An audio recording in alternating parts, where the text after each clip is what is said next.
Good morning, everybody. Thank you for joining us. Welcome to today's Savant Talk in collaboration with Unbox.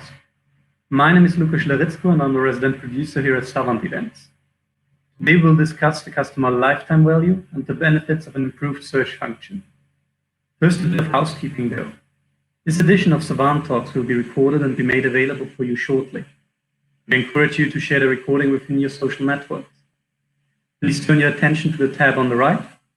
At any point, you can ask questions in the Questions tab that our speakers will answer in the following Q&A session.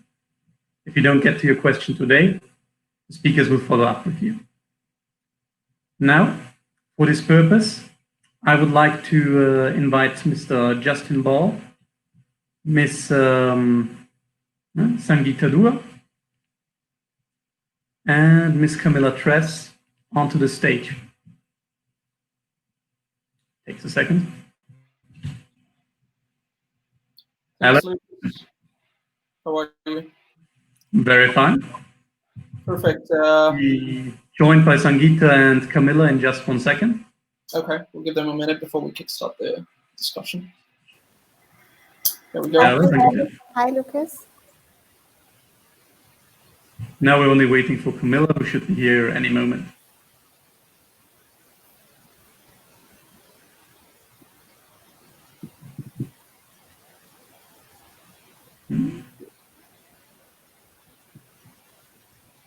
Well, maybe we should start with our introductions first.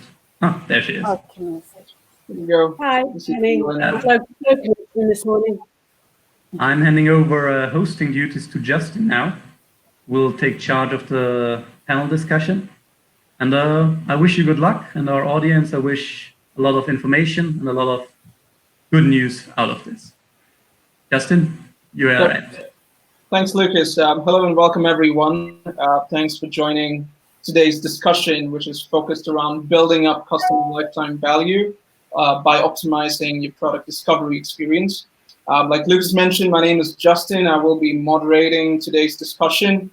I'm also joined by 2 other panelists this morning. We have Camilla Tress from Oliver Bonas, and we also have Sangeeta Dua from Alexander McQueen. Camilla and Sangeeta, welcome again, and thanks for taking the time to join today's discussion. Thank you very much for inviting us. Absolutely. So to kickstart things, I'd like to probably start with a quick round of introductions. So I'll probably start with you, Camilla, if you want to quickly introduce yourself, tell us a little bit about Oliver Bonas and also your role at the company. Okay, so yes, my name's Camilla. I work at Oliver Bonas. My official title is Connected Commerce Lead, which was really a created role to support the omni-channel strategy that we have going forward to basically connect our bricks and mortar with our online. Of course, that happened just as COVID set in and all the shops shut, but it will be important going forward. So if you don't know Oliver Bonas, we are a medium-sized retailer. We have 80 stores across the UK and Ireland, of which around 50 to 60 are currently open, and an online store. We sell lifestyle products ranging from furniture to jewelry to skincare to fashion. Excellent. Thanks for that. Camilla and Sangeeta, over to you if you want to quickly introduce yourself. Sure. So my name is Sangeeta, and I worked with Alexander McQueen. I have depth of luxury experience. I have worked with premium retailers, and I have worked with boutique retailers as well. So that experience of mine is e-commerce as well as retail based. I've worked with literally every product category, which is in fashion or homeware. And my official title in McQueen was e-business merchandising manager. So yeah, I'm just looking forward to this seminar now. Yes.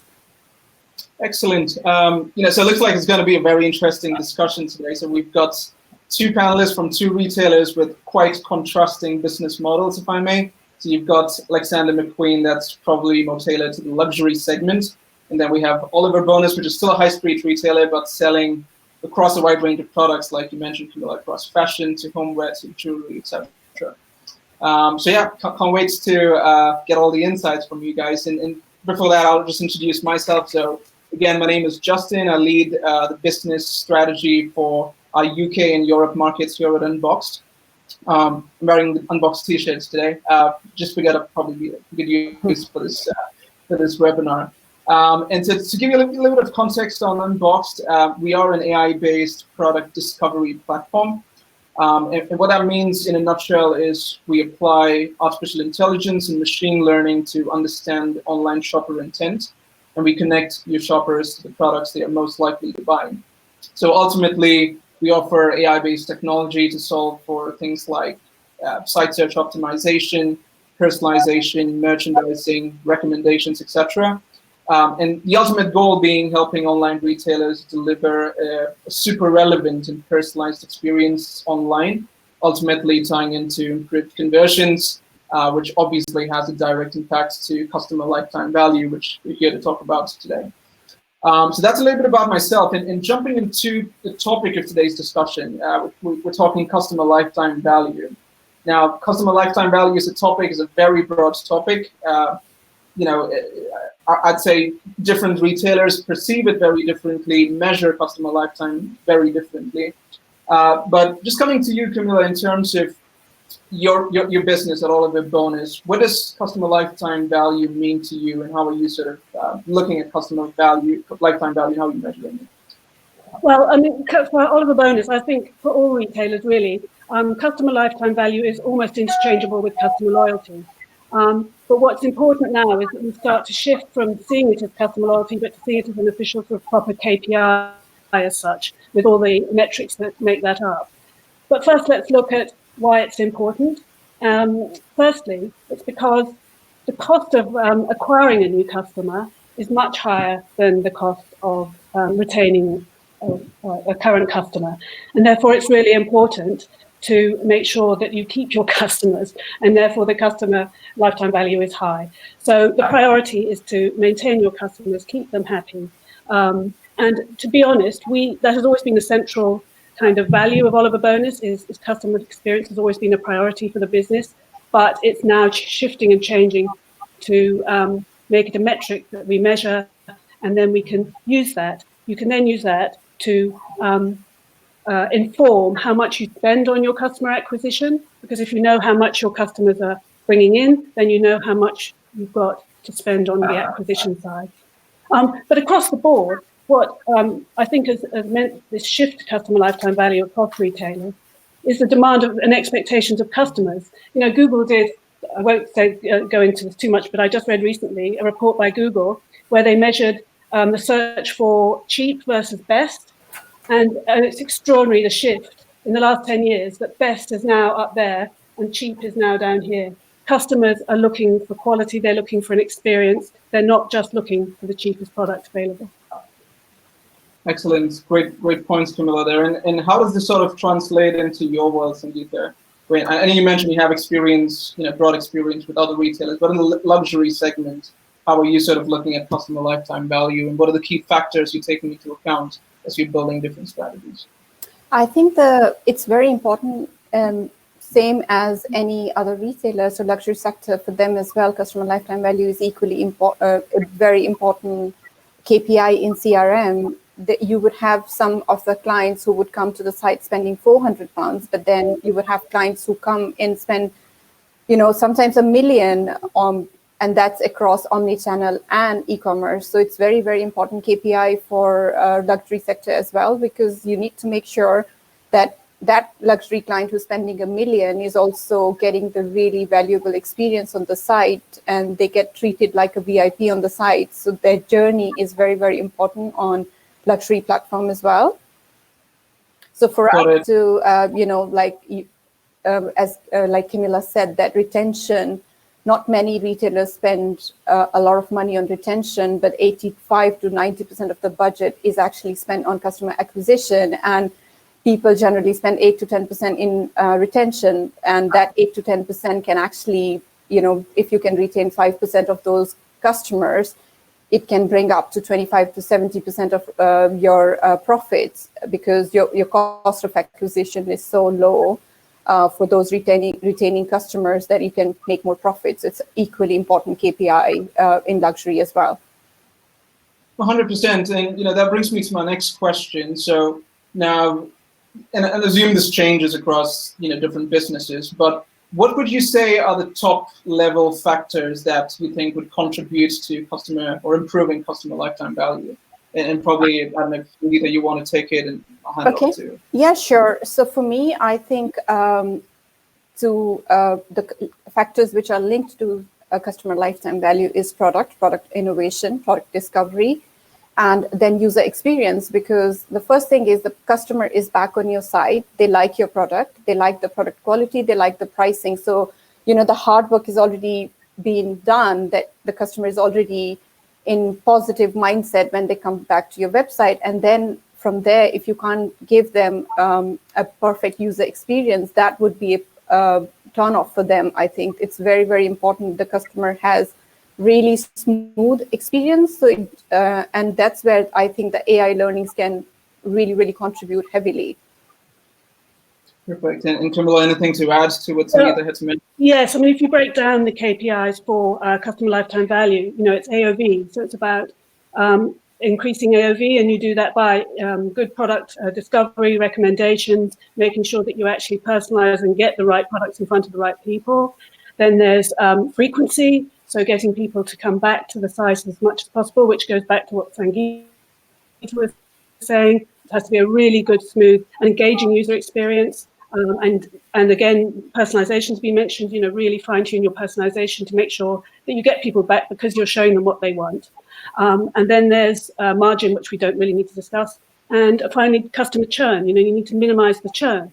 And again, that goes back to a full-on, really good customer experience from the moment they discover your brand till the moment that they have received their product, from right to post-purchase. And a lot of these elements are forgotten by retailers, or not necessarily forgotten, but there's so many elements that you need to consider that it's hard to manage it all and to reach the levels that are set by the likes of Amazon, who've got it down pat. 100%. And I think this point is spot on, Camilla, and just based on what we're seeing as a technology partner, I think there in more and more conversations we have with retailers, we're starting to see customer lifetime value being tracked very closely. Primarily because I think, even given the current situation, dealing with some unprecedented times in businesses at this stage are looking to cut down on their marketing spend. I think it's absolutely important to drive ROI of your current acquisition programs into if you do have those repeat customers, loyal customers, you are delivering an optimized online experience, delighting them every time you have a chance, so they keep coming back, buying more, delivering more products, and ultimately contributing to that long-term KPI of improving customer lifetime value. So when you think of online experience, so I think the common consensus is, delivering that delightful, exceptional customer experience is going to, significantly impact customer lifetime value. And now when you talk about online experience, you could slice and dice it in so many different ways, so many different areas that you could look at optimizing. And for today, we unfortunately won't have the time to talk about all of them, but we probably focus on one of those aspects, which is around product discovery, which I think both of you called out as a part of some of the factors that you thought were contributing to the CLTV as a metric. And talking about product discovery, so what is product discovery? Product discovery is ultimately the journey the customer takes to find and discover products on your website. Right, so there is this saying that goes, if they can't find it, they can't buy it. And ultimately what it means is if your shoppers are not able to find the product they're looking for, there's no way they're going to be able to buy them. And when you think of it from a customer perspective, now you have customers coming to your store, be it your online store or your physical store, at different stages of their buying journey, really. You have customers that are just starting to explore. They haven't got a product in mind, but just want to take a look. Could be sort of comparable to window shoppers in your offline world. Then you have shoppers coming to your website with some level of intent where they're in the market for a product, but they haven't necessarily figured out what. Could be, I'm in the market for a dress, but I haven't figured out what style it's going to be, what color it's going to be, etc. And then you have customers that are sort of at a stage where they're ready to make the purchase, where they exactly know what they're looking for. Like, I know I'm going to this party, I'm looking for a red floral dress, which I think will be a great match based on the theme, and I'm on the website now looking for that exact product. So you have customers coming in at different stages, on that buying journey. And so generally, if you think of it and if you translate that into the online world, you have customers that could take one of three paths. So one are customers, who know what they want, or know exactly the product, who's likely to use the search box on the website. They come in and search for that red floral dress, as an example. Two could be customers that are in the market for the product, but haven't necessarily figured out what. So they could use one of two paths. It could either be search, or they search for something like, so you generally see broad queries like dresses, sofas, as an example. And they could also use the taxonomy or the browse experience, or category experience that you've curated. And lastly, the window shoppers is looking at the content on the homepage, going through your taxonomy, see what kind of promotions you have to offer, and so on. Now, considering you have customers that's coming in at these different stages, now it absolutely becomes important to optimize the experience for your customers, regardless of what stage they are in. Because going back to your point, Sangeeta, you've won half the battle by bringing them onto the website. You've done something right to get them to that stage. And now it's absolutely important to capitalize on that, to deliver that relevant experience, whether they're searching or they're browsing your website, or ultimately you're recommending products as in turn. So probably a question to you, Sangeeta, in terms of product discovery, I'll probably pick search as the first topic to talk about. How important would you say is search for your business, and also probably talk about some of your past experiences? I think search for me, as you've already mentioned, that for me, I think if the customer can't find the product, it would cause only frustration to them. And this engaging, if you can't engage them in what they're looking for, they would leave the website. Your bounce rate will increase. And I can give you one of the very good examples. When I worked for Tesco, we used to sell furniture on their website. And we are launching like 2,000 products a season, for example. And to make sure the content of each and every product is perfect, it's next to impossible when you have a lot of humans involved, like when it's manually written, the copies are manually written, and you can easily, miss the important things in the title or in the product description. We observed that our mattress page had a very high bounce rate in comparison to our other pages. And looking into that, we realized that none of our mattresses had the sizes mentioned in them. So when you search king size mattress, all the mattresses would appear because the copy didn't have the word king, and it was very difficult. And when the customer comes and starts browsing sorted by price, that I want to buy, let's say, the cheapest or the most affordable mattress, and you get frustrated because you're showing them a single size mattress comparison to king size mattress, and the customer gets confused because they think, oh, the 200 pound is for a king size mattress because that appears first. But then when they start looking into the detail, they realize it's actually the smaller size than what I'm looking for.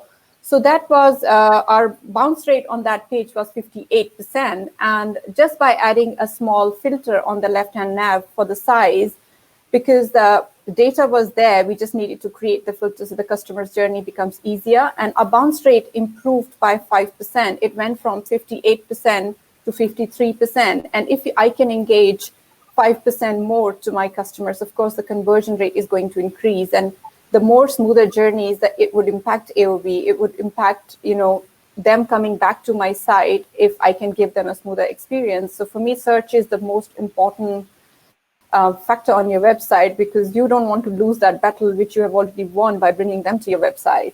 I can give another example that where I think the AI factors can really come in handy. The regional content, not many retailers have the regional content set up on their sites, which means if I experienced this in Thomas Pink, that we had this product which is men's jumper, and when in US they search men's jumper, they can't see any product because in US they search it by sweater. So the word is different. Someone calls it sweaters and someone calls it jumper, and we could not cater our products to the regional content level. So when someone in US was searching sweater, they were not coming up with any results. And I think that's where the AI helps, that it kind of captures the customer search intent as well. Understood. So it can, and another good example is that in UK, we call trousers, we say trousers, whereas in US, we call them pants. So the customer is not going to search for trousers in the US, and they probably wouldn't get any results because they're not searching the right word. Yeah, I think this is a great example, Sangeeta. And if you break down, some of the challenges that retailers quite consistently see when it comes to search, one is obviously the relevancy of results. And the way you want to think of it is the content on your product catalog is quite limited. Yeah. In a sense. You have the product and the different attributes that define that product. And now you have customers that's coming in from different geographies, like you mentioned, different backgrounds, and searching for these products in a multitude of different ways, which adds to that complexity. And generally, we see relevancy to, it's a very trivial thing if you think of it, but ultimately, as a shopper, you're so used to sort of shopping or searching for products on Google, on Amazon, etc. And when they're on their website, they sort of expect to see relevant results, and generally don't get a second chance there. So over to you, Camilla, and how important is search in your... Rather than, I'll give you some sort of numbers, which I think are interesting. So a couple of years ago, we had a kind of out-of-the-box search solution. And it really wasn't doing very well. And yet, nevertheless, it still had conversion rates 2 or 3 times higher than customers who don't use search, and a much lower bounce rate. So I realized how important it was. And so we searched for a company that could provide an AI machine learning solution for our search. And the impact was instantaneous. The results were fantastic. And year on year, the growth of revenue from customers using search has grown at twice the rate of customers that don't use search. So it really has, a tangible impact on your conversion rates and your overall revenue. I mean, our conversion rates on desktop at some points were sort of 10 or 11% for those people using search. So it really does impact the bottom line. And I think, as you say, if you have a good search where people are actually finding what they want, and it's relevant to what they actually have looked for, even possibly following their behavior if you've got one-to-one personalization, then you really can't go wrong. And particularly, I just want to point out on mobile, as we know, more and more people are using mobile. In fact, more people are shopping on mobile now. And with those small screens, search is often the first place that customers will go to. So it's absolutely essential that you have the right products. And if you don't, what's really also important, and I'm sure you'll say this, Justin, is to have recommendations alongside your search results. So you have search results. If people can't find what they want in there, they can also see the recommendations for potential alternative products. So we have all that, and it's really, really made a difference to the bottom line. Great, and I think those are some great points there, Camilla, just in terms of the figures, and that's quite consistent with what we see as a technology provider across the customers that we support as well, where if you were to look at search users versus non-search users, so it's generally a smaller percentage, so you're probably maybe talking 15–20% of your overall traffic that actually engages or uses the search box, and the rest of them are essentially going through your taxonomy or browsing your websites to find and discover products. But to your point, we almost always see that even though it's a very small percentage of customers that's using search, it is high converting. They convert at least 3 to 5 times more than your non-search users. And that just goes back into that conversation we had around intent, where if you have customers or shoppers that are searching for specific products, they are in that phase of their buying journey where they're ready to make a purchase or they're in the market for the product. So as long as you're bringing back relevant products, there's a good chance that they would end up converting. And switching gears a little bit, so that was on search, and talking a little bit about personalization. Now, personalization, has been a buzzword. It's a hot topic across all retailers. And generally, when I'm in a room with 4 or 5 people, when I bring up the topic personalization, I generally get to hear different strategies around personalization. It's one-to-many, one-to-one. There's personalization via recommendations. There's content personalization, etc.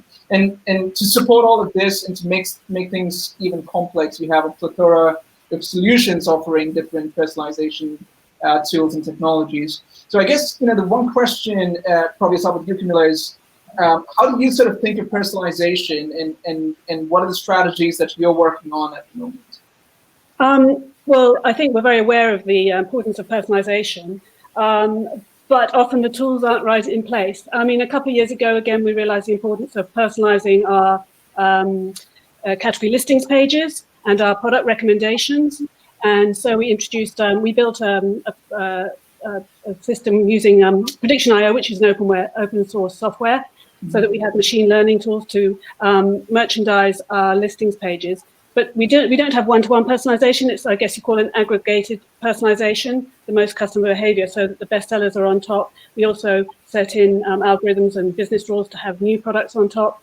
So we've increased the, so we've used personalization to improve the category listing pages and also the recommendations of products on the product pages. And now our next stage of our journey is plans to invest in a CDP, because it's really hard to do personalization unless you have a single source of truth for your data.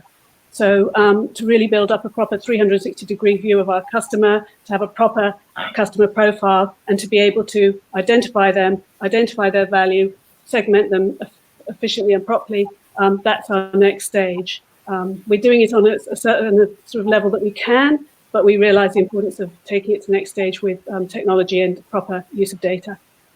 Yep, absolutely. And Sangeeta, how does this sort of translate into your world of luxury fashion? I think one of the challenges you would see is luxury brands doesn't want to push too much discounting or too much, they don't want to dilute the brand. So the personalization would be there, but I think at the moment, a lot of retailers are in the beginning of this journey. As Camilla said, like not many retailers are there yet. And apart from very few retailers, which I've seen, like Amazon, eBay, Marks and Spencer, these are the big retailers, but they are huge. They are probably topmost in UK and all over the world as well, Amazon and eBay especially. I think that still needs to be filtered to the luxury sector heavily. At the moment, I think one of the challenges which retailers face is that they don't have the content ready to make it one-to-one personalized journey. But of course, they do things like when somebody buys it, they kind of capture their interest and make sure that they are being sent relevant product emails. But I don't think so it's happening one-to-one at the moment. It's more happening at customer segmentation level, which is like you have 5 different classes of customers, VIPs, then grade A, B, and C, and then you're catering them to that level. But I think personalization is still not there yet. One-to-one personalization, I would say, is not there yet. Yeah, I think that's a great point. And I guess I'm just curious, just in terms of how you guys look at this. So when you're thinking of personalization, what are those, what do you think are the specific, metrics or data points that you look at to see what kind of personalization would be important to your business? Because like I mentioned, so each business has their unique sort of complexity. Like, Camilla, I'm sure for you guys, it's a wide range of products. You've got fashion, jewelry, homeware, etc. And so what are those initial factors that you take into account as you're building out the strategy from a personalization standpoint? There's a various sort of, different ways that you can segment and personalize. And so, there's the demographic, there's the product type, there is the, as Sangeeta was saying, there's the customer value. So using RFM, or basically customer lifetime value, your VIPs, and then your next level down. And then, we use all the standard ones. But the thing with personalization is it can come in so many forms. So, you personalize the page for customers coming from Google Shopping or from Facebook or new customers. And so, it's very hard to measure. But as I say, once we've got our data all in one place, this will be much easier. But again, back to customer lifetime value, that is a really good way of informing you about your segments based on the customer value. And you start with you've got your VIPs, which are the highest value, and you work your way down. You're trying to move your customers up those steps of each segment so they get to the VIP level. So that another reason why customer lifetime value is a really useful way of identifying your segments and personalizing based on that. Yeah, I think that's a great point, right? So even if you're not at a place where you're truly able to do that one-to-one personalization, I think clearly a good step or a good place to start is to look at the broad segments, going back to your math around customer lifetime value, identifying who your premium priority customers are, breaking down those segments and then targeting them via either the content on the website as well as the marketing programs that you run. Yeah, sorry, just on that, just in terms of what Oliver Bonas is doing, we also have a special segment for our account holders. So our one way of trying to maintain a relationship with our customers is to encourage them to sign up to an account, and they will get special treats, rewards for being an account holder. All right, that's good news.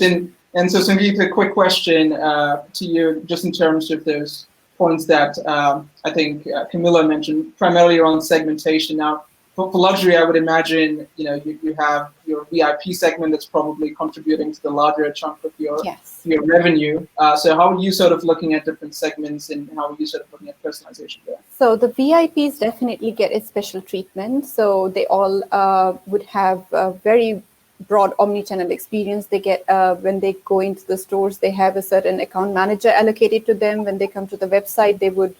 Of course, we don't have that, but if they need some help from customer services executive, the customer services executive even guides them to their journey on the website, sometimes placing orders for them on their behalf. They do get invites to the fashion shows, all the fashion shows. They would get, priority access to every product launch, every sale which goes into live to public. The VIP would get access to that. So there's a VIP segment which is really well treated, and then the other people as well. They do get the emails.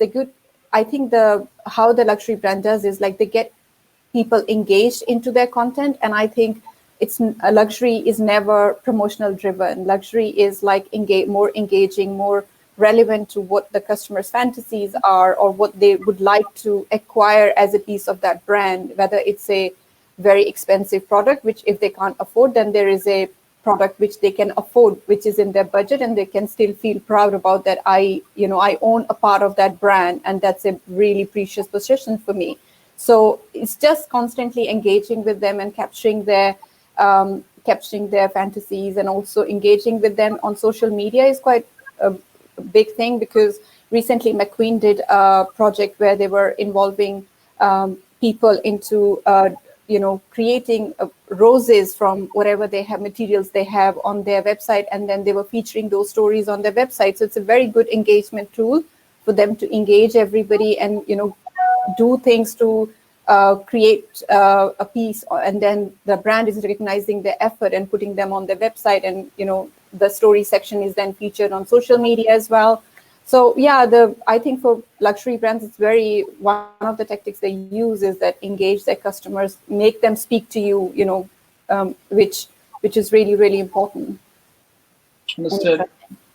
Yeah, and I think we're running out of time. We probably have 15 more minutes left. So just to keep the ball rolling, I think some great points there from both Sangeeta, you, and Camilla.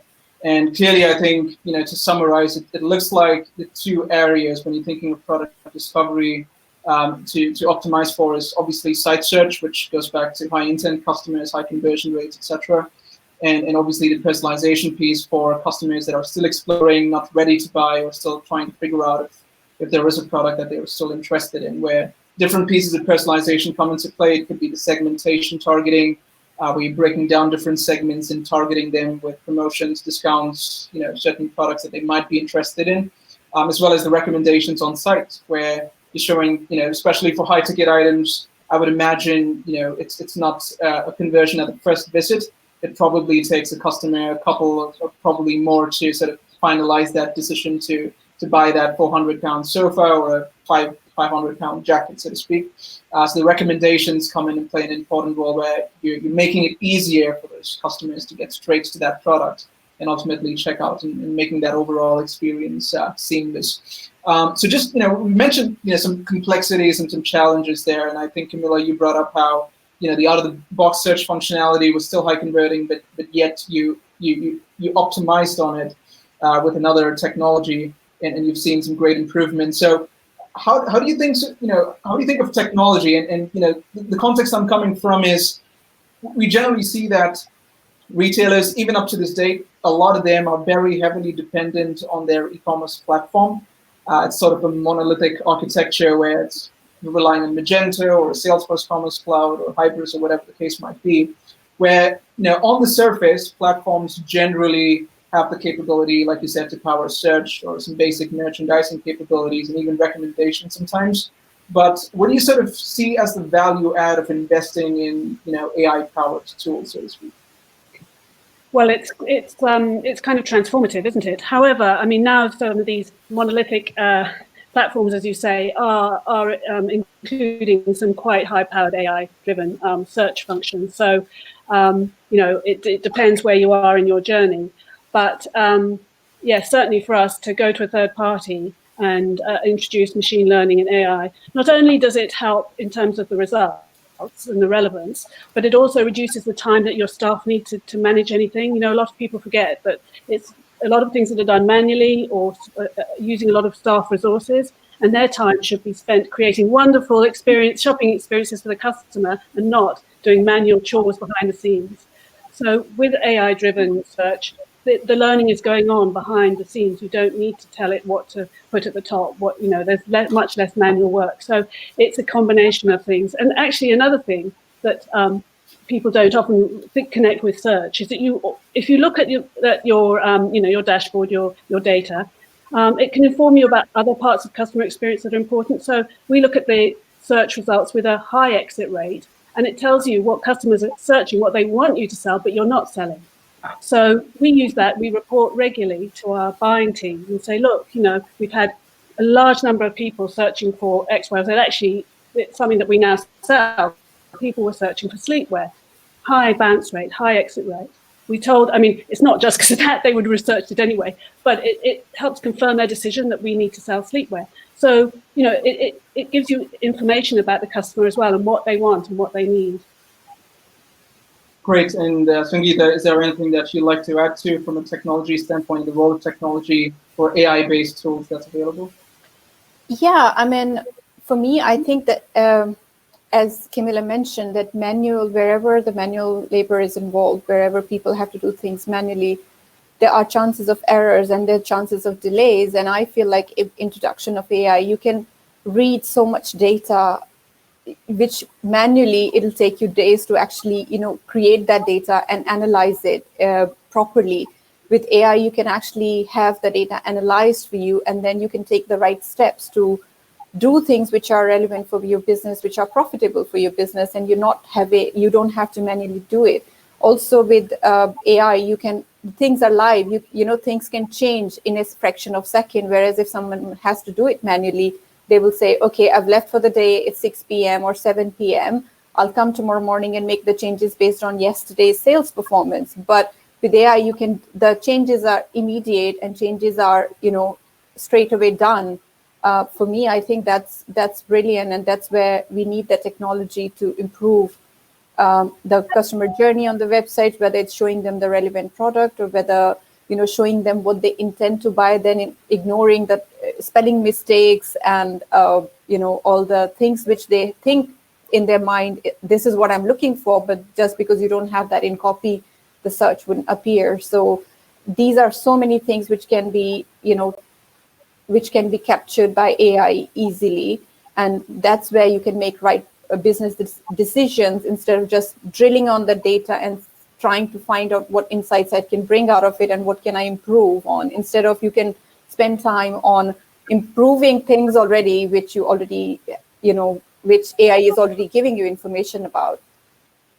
Excellent. And I think it's spot on. So as a technology provider, we at Unbox, we work with plenty of retailers. And when you think of value and how it sort of ties back into that customer lifetime value that you're looking to improve, just to start with, it's optimizing the experience. Now, generally, what we're dealing with is retailers. It's digital teams that are fairly small, don't have resources. IT bandwidth is limited. Business teams want to reduce their dependency on IT as much as possible, just because things take forever. It needs to get added as a part of the IT sprint. Yeah. It's not going to happen as and when the business needs it to happen. So overall, from a value standpoint, from the technology that we provide, what we generally see customers seeing a lot of value with is obviously the automation, where you're significantly reducing the level of manual effort that's needed. And the way you want to think of it is not just sort of AI makes things possible where it's going to sort of alleviate your teams from having to put in effort to fixing trivial things like relevancy of search, correcting typos, etc. A lot of that can be handled within the system itself. But more importantly, you're then using your resources to come up with more business-focused campaigns or objectives, right? So you could design more campaigns, you could look at segmentation, targeting, you could have teams that's further drilling down the data that's clearly available based on all the analytics that's been collected to ultimately run more creative campaigns and putting their time and efforts towards driving some of those business objectives as opposed to using the time and effort to fixing trivial things that are meant to be working in that first place. So I guess we probably have 5 more minutes. I think there's some great insights, Sangeeta and Camilla. So I'll probably open this up now for questions from the audience and see if they have any questions to ask. Hello, I'm back. I just want to remind everybody in the audience that you can post questions in the questions tab on the right. But before we go there, I just want to ask one thing myself. And we have the same problem that many of you have. And I was wondering, how best could we actually figure out how well our search is doing? Like, what are the main KPIs that we should be looking at? That's a great question. I'll keep it in context with retail and talk about some of the KPIs that we see retailers sort of measuring when they're looking at search. And then Camilla and Sangeeta, I'll come to you. So predominantly when you're looking at search, I think there's multiple KPIs you can look at, but I guess the most important ones are going to be your search click-through rates. So you're looking at click-through rates on your search listing pages, identifying if customers are even interacting with those products. Primarily because if they're not interacting, that's a good sign to say that there's a good chance that the results aren't relevant to start with. So I would say click-through rates on your search listing pages, which ultimately translates into improved search conversion rates. And then there are other metrics that you can look at, like Camilla, I think, alluded to in her conversation, where you're looking at things like bounce rates, where you have a customer search for something very specific, they get to the results page, but then take off right after getting to that page, which and it could be a one-off, but that there is an indication to say that if you have a high bounce rate, you've got to do something with search. Either you don't have good products for that search, or it's going to a 0 results page or whatever.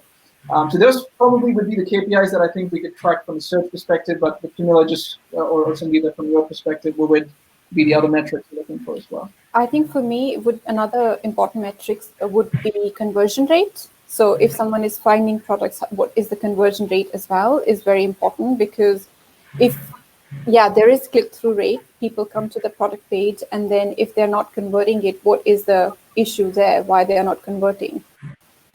So conversion rate would be a very important metric, I believe. Got it. And something that you mentioned, Justin, was the ratio of customers using search. And I think that indicates whether your search is successful too. Certainly, we've seen a huge increase in the number of customers using search as opposed to those who don't. And it's now coming, I mean, to be fair, it's because of COVID, I think. But recently, since the lockdown, it's nearly 30% of our customers are using search. So that is really a significant contribution to overall revenue. So we look at the percentage of customers using it. Of course, as you say, the conversion rate, the bounce rate, and that is really, again, very low with customers who use search. Got it. And I think we have one more question. So it says, how does the personalization differ for brands with hugely different average order values, such as Alexander McQueen and Oliver Bonas? Do the tactics change? I think it goes back to selling high-ticket items, versus I think in Oliver Bonas' case, we've also got slightly less expensive products. How do you sort of define the right personalization strategy? I think for me, I would say that personalization should not be very different between Oliver Bonas and McQueen. Correct me, Camilla, if I'm wrong, because end of the day, you are making the client depart from their hard-earned money, whether it's £100 or £5,000. And of course, the person who is buying £5,000 worth of product has enough to be able to buy that. So probably that client would just do an impulse buy, because for them 5,000 is nothing. But whether customer is spending 500 or 50, I think that's very precious amount to them, and that's very dearly. So the personalization should not differ when it comes to you're catering different clients. So luxury, of course, you would have the VIP segment, which is like treated very differently. Then Oliver Bonas VIP probably would be slightly differently treated. That's what my personal view is. I don't know, what do you have anything, Camilla, to add to that? No, I agree with you, Sangeeta. I think the tactics would be the same. I mean, even though we're, I suppose, high street, that we also don't like to encourage discounting. So, that we were similar with you like that too. We wouldn't sort of try and personalize with specific discounts or anything like that either. So I think it's similar regardless of your brand, actually, in terms of personalization. Excellent. I guess we're on top of time, and I don't see any further questions. So I guess we could wrap up today's discussion. So if there's any questions that we didn't capture, like Lucas mentioned, I guess you can send it over to us, and we can make sure we get those responses back. I really appreciate everyone's time, Camilla and Sangeeta, especially yours, for all the great insights you've been able to share. I definitely find them valuable. Lucas, thanks for organizing this, and we'll be in touch with you guys, and let us know if there's any questions that anyone comes up with from the audience. Yes, it will still be possible to post questions after the webinar ends. And as mentioned at the start, the recording of this webinar will be available in about 5 minutes. You can access this by the same link you used to get here. And we encourage you to share it with your social network. I also want to thank Sangeeta, Camilla, and Justin for the time and for a very interesting presentation. Thank you very much. Thank you. Thank you. Have a good one, guys. Take care. Bye. Bye. Bye. Goodbye. I hereby end this webinar.